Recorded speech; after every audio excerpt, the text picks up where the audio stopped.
Hello all, welcome back to the question where you have the questions and I have the answers. I know it has been a very long time since I last posted a video because, oh my god, this whole year has just been absolutely insane, and if you want me to talk about it, please let me know below. I haven't talked about it really on any of my platforms. I don't know if I will, but if you want to hear about it, please let me know. Yes, this is a new background just because I've put too many pictures on my wall that I can't use that wall anymore. So now I'm just here. You can see my pride flag, you can see my other pride flag, you can see third pride flag. Yes. Today I'm not really answering a question. I am fulfilling a request by my brother. He showed me the Flash movie, which of course was famous for being really, really shitty. However, I didn't think it was shitty. I actually thoroughly enjoyed it. And he was like, I would love to see a video essay on why you enjoyed it. So this is what this is.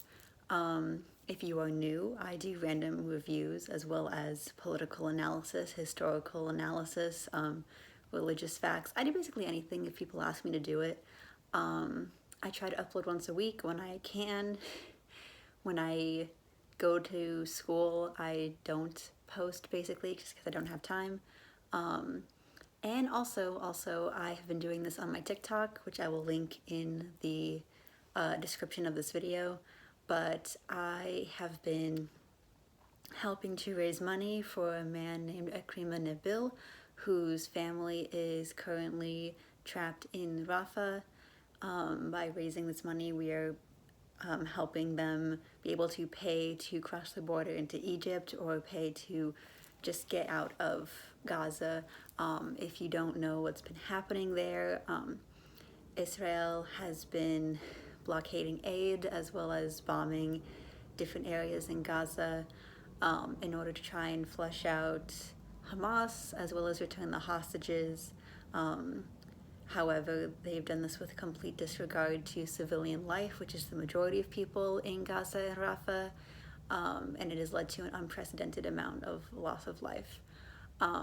And so we're doing whatever we can here in the United States and worldwide to try and help the people in Gaza who have done nothing to deserve this aside from live where the state of Israel has forced them to live for the past 75 years.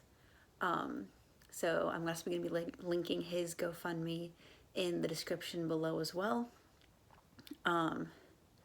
And if you look at my TikTok videos, I have tagged his accounts in the last, I think, 2 or 3 of my videos, so you can go follow him and see what has been happening there.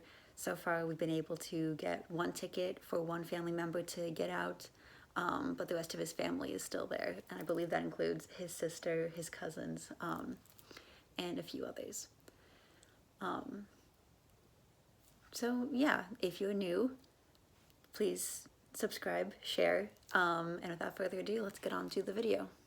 So the Flash movie came out, I think, a few years ago, and it received a lot of backlash. One, because it was filmed and released while Ezra Miller was terrorizing Hawaii, in addition to committing other crimes across the nation, as well as just with every superhero movie, it's not the best movie. But this was received, I think, even worse than most other superhero movies we have seen, especially from DC. But I didn't think it was that bad. I enjoyed it, so let's talk about why. First of all, I think the story itself was pretty good. I think it makes a lot of sense for a Flash movie, especially one that's been hyped up as much as it is. The Flash has been given a very important role that we have hinted at with his ability to travel through time. And so I think being able to actually like focus on Flashpoint, which is where the story comes from, the Flashpoint comics, which is also like a big part of Barry Allen's story. I mean, even with the Flash TV show from CW, it hinged on him at some point being able to go back and do Flashpoint. Like, that is like the defining moment of the Flash's character. So I think it makes sense that like this is how we introduce him, is his ability to do this with that flashback that, I guess Flash of the Future vision that Batman has of the future destroyed being like it's Barry's fault because he can time travel. Like it's already been we've been knew it's gonna happen, so it makes sense that it happened this way. I also think it's a good growing point for Barry because we have a very interesting, I'd say, version of the character. I think that's also something that people just didn't like was that Ezra Miller's version of the character is very different from Grant Gustin's, who did the CW version, and very different from the comic version, where he's very immature. He doesn't, I think, really understand the weight of his responsibility in this. And I'm gonna be quite frank, he is autistic. I watched the movie, I watched the opening thing, and I saw him like jittering, and I'm like, maybe he has ADHD, and he started talking, and I'm like, oh no, this child is autistic. I say he's older than me, but like compared to the basically immortal Wonder Woman and Ben Affleck, he's a child. No, this child is autistic, and this is how I'm choosing to interpret together. But once you understand that this is how they're going with the character, that he's supposed to be some awkward, nerdy, if not irritating, kind of self-absorbed kid compared to the other superheroes, it makes sense. Did I particularly like this characterization? In the beginning, no. I did find him irritating, and I didn't like it, and I was like, okay, I don't like this man at all. Like, he could get hit by a bus, and I'd be like, cool, end of the movie. But once we see him journey through his arc of having to become responsible and becoming aware that with great power comes great responsibility, for lack of a better term, especially when you hold the entire fate of the universe, every universe, in your hands, which he realized. And we get to see that maturing agent. It was like, okay, you're not just a kid who got really cool powers and want this innocent thing to save your mom. Like, you are one of the heroes and protectors of the world and of the universe because you have these powers. And I think at the end, like, that was a really good arc for him to go to, and I think it was handled really well and really believable, and I really enjoyed that. I also really enjoyed seeing that alternate universe past Barry. He was my favorite character for most of it, just because the contrast was so stark. And even though he's supposed to be past Barry, he's a past version of Barry that never existed. And I think that he was portrayed in such a different way that it made it very believable that these were two different characters. And so while Barry Allen, the older Barry Allen, is looking at a past version of himself, he's also looking at a past version of himself that he could never imagine having existed. Like, these are all like, he's very clearly horrified and disgusted and disturbed by what he's seeing in his younger self. And I really like that contrast where it's like, it's not just the same character reiterate, like, they're similar enough, but it's different. But no, I really liked younger Barry because he was going along for vibes. He was just, like, he never understood what the hell was going on, but he was down to try, and I think he made really good comedic relief when we needed it, but at the same time, he was still able to become his own character.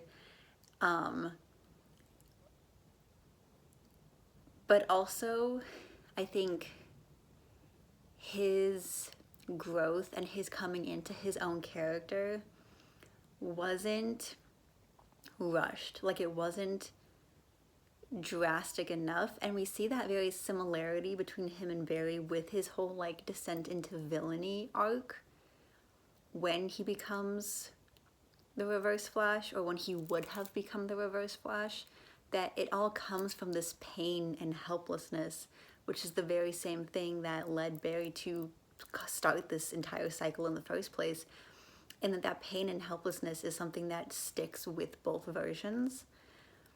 And so it's not unrealistic that he decides to do that, and then choosing to sacrifice himself in the end. I feel like that was pretty quick. Like, that was something I wish there'd been more discussion, more time on. But I also wish, I'd want to know, like, what changed because it was stated that Reverse Flash happened because he pushed Barry out of the like time cycle thing, and I wonder why in this case he didn't do that and it was able to stop it. It's like some plot points didn't make sense like that. Some things I did feel were rushed, and that kind of took me out of it. But generally, I think both characters were done really well, and yeah, I think there was a bit of irony about just Ezra Miller playing this character while they were kidnapping people, breaking into people's houses, doing very unheroic, criminal, dangerous, horrible things. And I think that's something that I can't look past with the movie, even if I enjoyed it. I think it's still like really weird and interesting that Warner Brothers is still trying to market this movie despite knowing what the actor has done.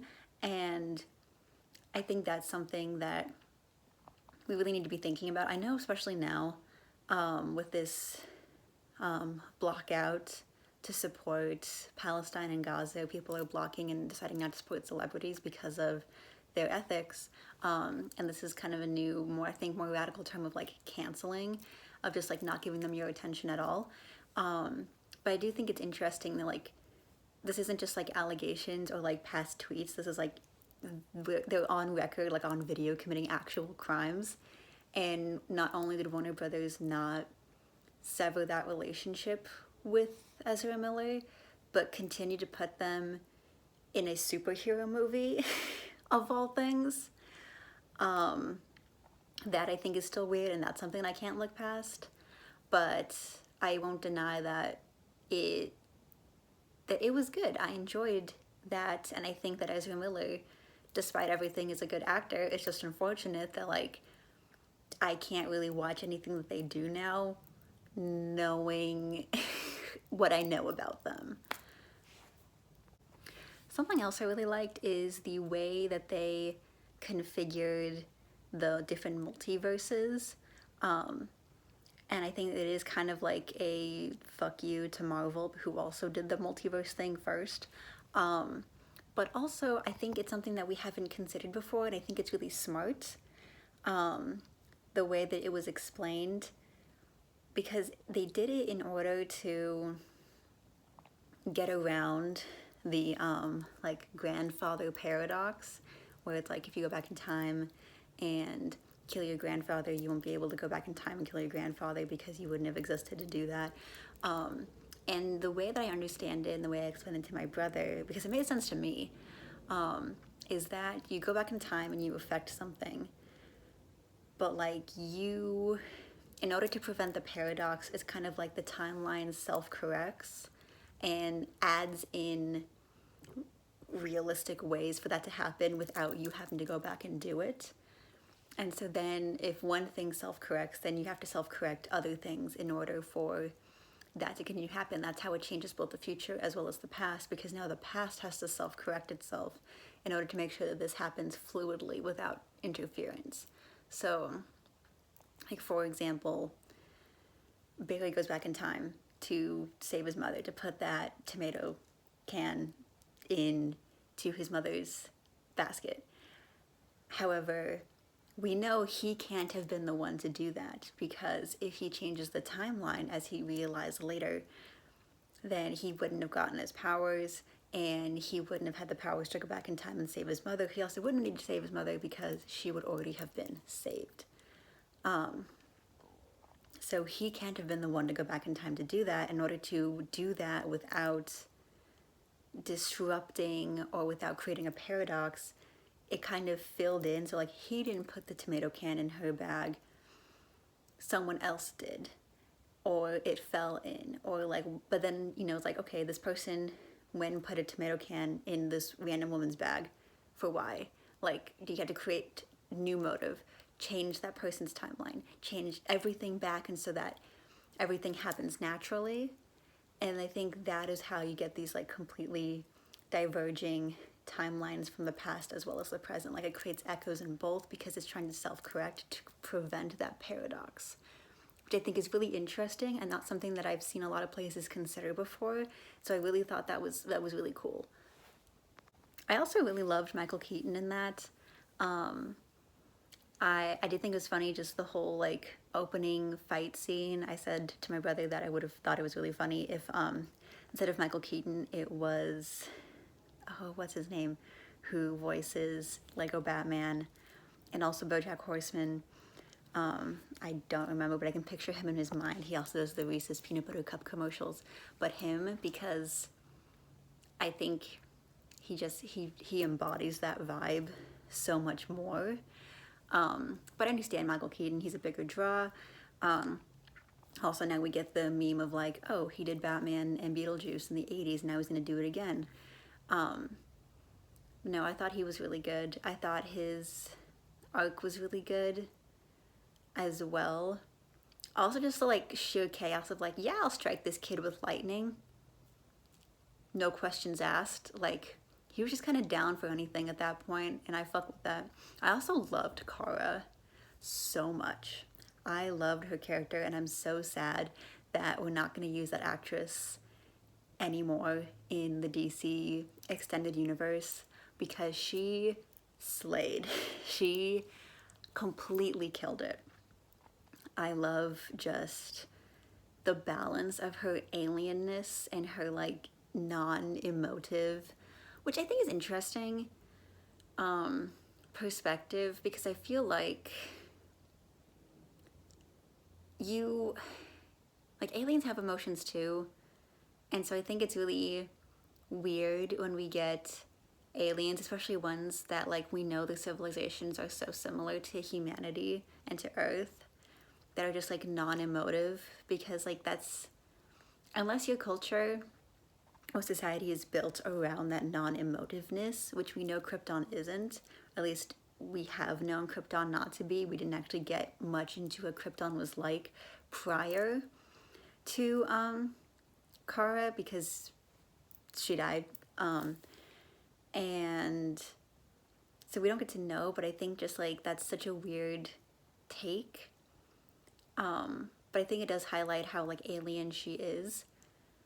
But even Zod is not like non-emotive. And so we could probably chalk that up to like, oh, well, she was in that pod for so long. But anyway, I digress. They balance their like non-emotive alienness with her clear, emotive, like rage and grief and confusion and struggle, because that's why she's fighting. That's why she's attacking Zod. It's not because she cares about the planet. She made it very clear she does not give a shit about humanity after what they did to her in Russia, which is so valid. But like the grief and rage of like the one other person who's alive, your cousin, died because someone was looking for you, that he's dead and she couldn't do anything about it, and she's kind of the cause of that. And so I think balancing that was really great. I didn't like the weird kind of like, I'm not gonna say chemistry thing, but I feel like they were definitely trying to like get some kind of interesting connection between Kara and Past Barry. That was weird. I think just like also really awkward, because they wanted to make it seem like funny, but also not, also because they wanted to make it funny because it kind of seemed like that trope where it's like this really like definitely out of everybody's league girl falls for this kind of like nerdy deadbeat guy. I didn't like that, because also it's like a terrible trope. And so while I love the actress and I love the character, I would be really worried about it falling into that trope if she did stay. And so it's like, I love the character, I love the actress. I don't think the DC Extended Universe deserved her. Like, I'd rather have her be in something where like the writing is consistently good, the story is consistently good, and we aren't just doing everything for laughs every other second. And that's something else that I disliked about the Flash movie, is a lot of things were funny or meant to be funny that did not need to be funny. Like, for example, that entire first scene with the hospital did not at all We did not need so many scenes of him just like eating things in slow motion. That was disturbing. That was disgusting. Why? Like, that entire first hospital scene was so bad. And I knew why it was there, and it's because so much of what DC and the MCU, but especially DC, does is just heavy VFX. But Marvel does it too. Obviously, we watched She-Hulk. Marvel does heavy VFX too.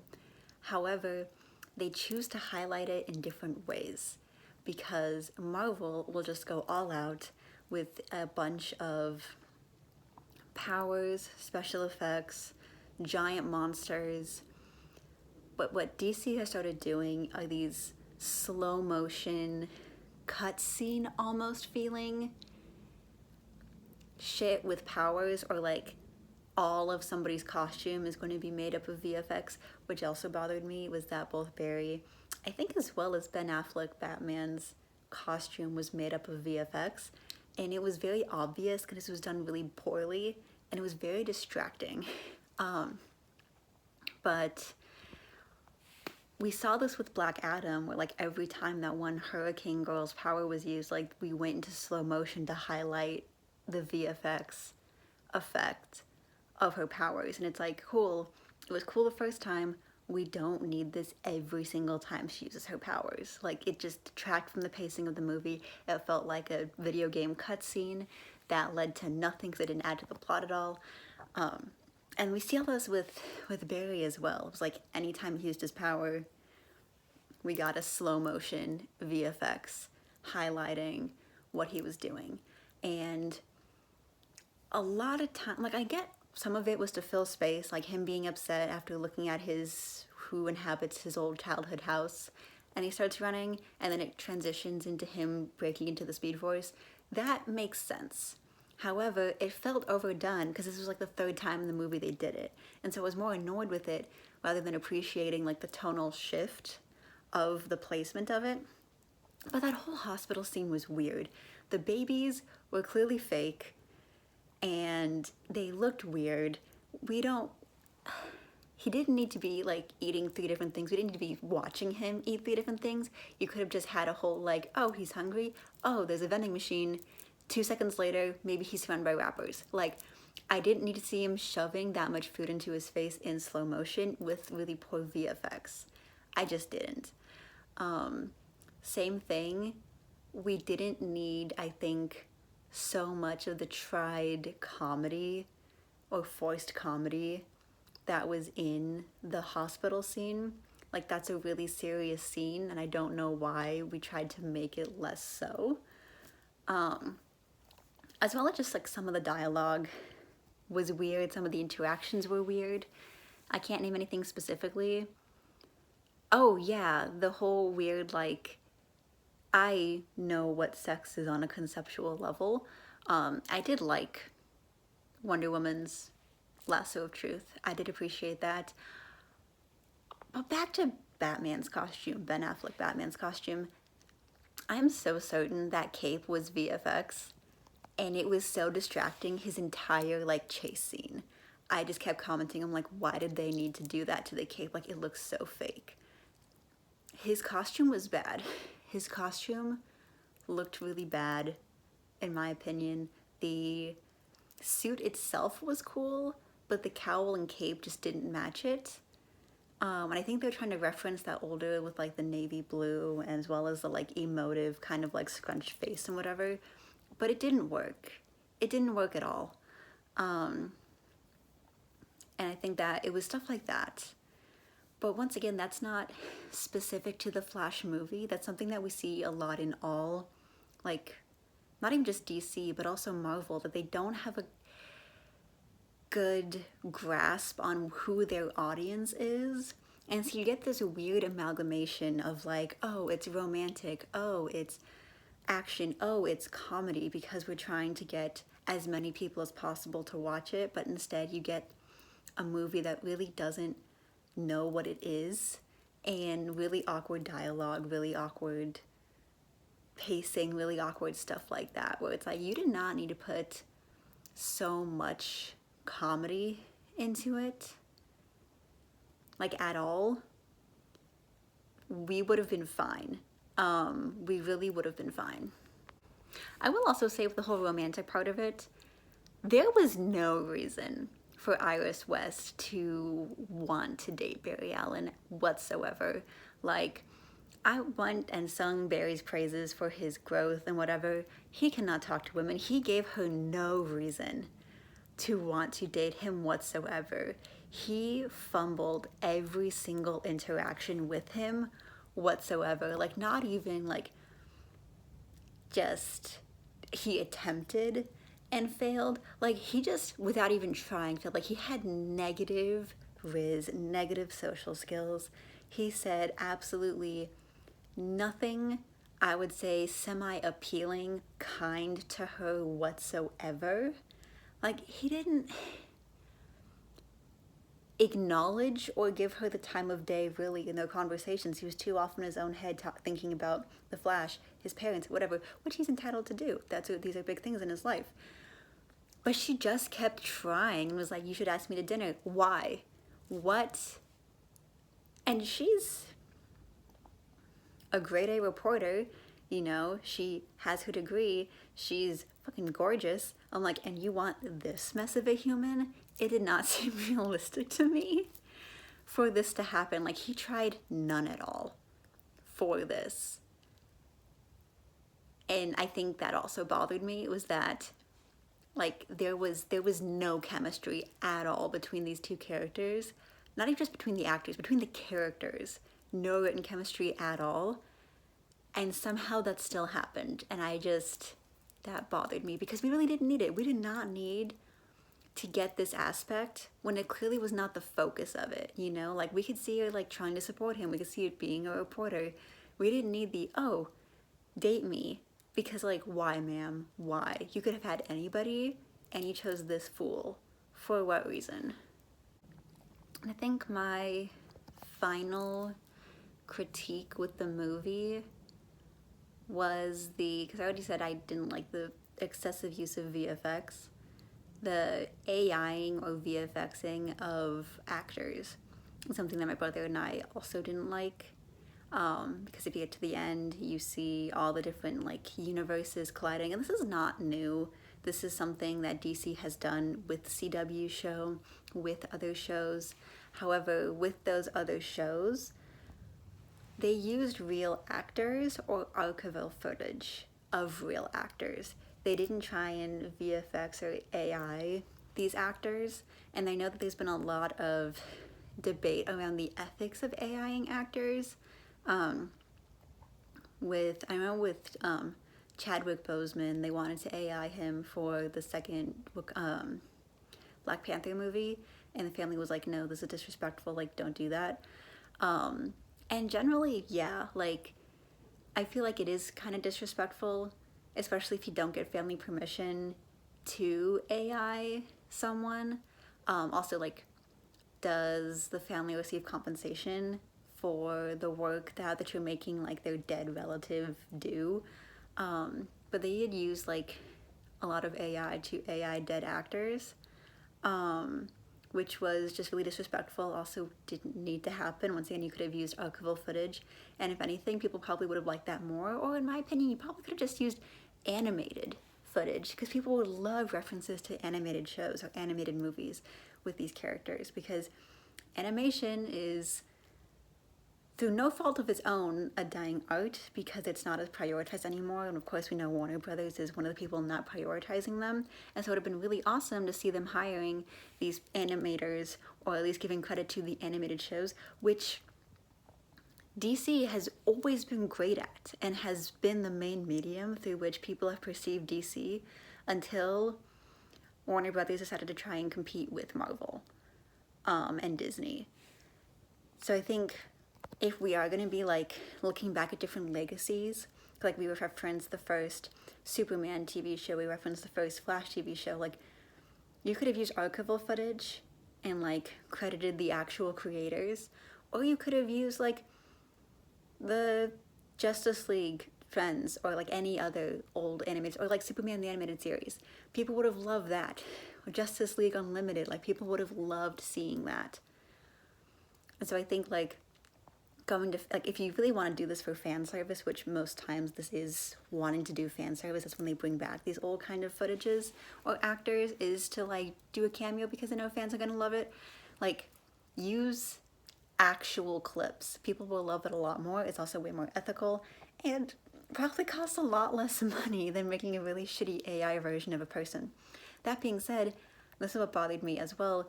AIing actual alive people who would have acted in these roles anyway. Like, Nicolas Cage was AI generated for a cameo in the movie. And he has said that he would have loved to have actually been there and he would have done the work. And it's like, okay, would you rather have done like a cheap AI other than hiring an actual actor who would have done it? Same thing with like, what is it? Brandon Ross. He was also AI'd. And I'm like, these are still living actors who are down to do the work. And it just goes back to like that episode of BoJack Horseman where they AI, like they scanned his face, like if anything happened to him, they could just AI generate him for the movie. And then at that point, it's like, why do you even have actors anymore? And I think that's something as well, just a kind of tangent, is that we are learning, I think, more and more from just candid interviews of people that while the rest of the world is having like this housing, job crisis, work crisis, actors and writers and animators and everyone else are also not doing well. And that's really crazy because we put celebrities on such a high pedestal that like, oh yeah, they are part of the top 1%. And even then they're not. Like, there's somebody still there taking advantage of them. And so these people that we've grown up idolizing are also, like, once again, still have a lot more privilege than us, but in the same situation as us. And that's really crazy to think about, that like, not only is technology stealing like lower class, working class jobs, making us all homeless and impoverished, it's also stealing upper class celebrity jobs and fucking them over as well. And that's, I think we saw that here in the Flash movie really well, where it's like, you could have so easily, one, made a better quality movie. Like, I still think it's good, but I'm not gonna say that it doesn't have issues, obviously, but like, you would have made a better quality movie had you taken the time to hire real living people to do things rather than essentially ChatGPTing your homework and expecting people not to notice. But yeah, I think all in all, I wouldn't say it's not the worst superhero movie I've seen. I don't actually know what the worst superhero movie I've seen is, because generally, I don't know, it takes a lot for me to vehemently hate something, but I did genuinely enjoy the Flash movie. And while there were things, as I mentioned in this long-ass video, that I didn't like about it, it wasn't just the Flash movie, but there are issues that are just pervasive in not only the genre, but just like in Hollywood in general, and in tropes in general, that I'd like to see changed, not just for the Flash movie, but like all movies of this vein in the future. And so I think I'd probably give it a 6.5 to 7 out of 10. If you like that analysis, please, or that review, please let me know in the comments. If there's anything you want me to analyze or review, please also let me know in the comments. I really enjoyed it. And if you want to, I would say watch the Flash movie. If not, that's totally fair. Yeah. I hope you guys have a good Pride Month, a happy Pride Month. And so long and thanks for all the fish. Be excellent to each other. Party on, dudes.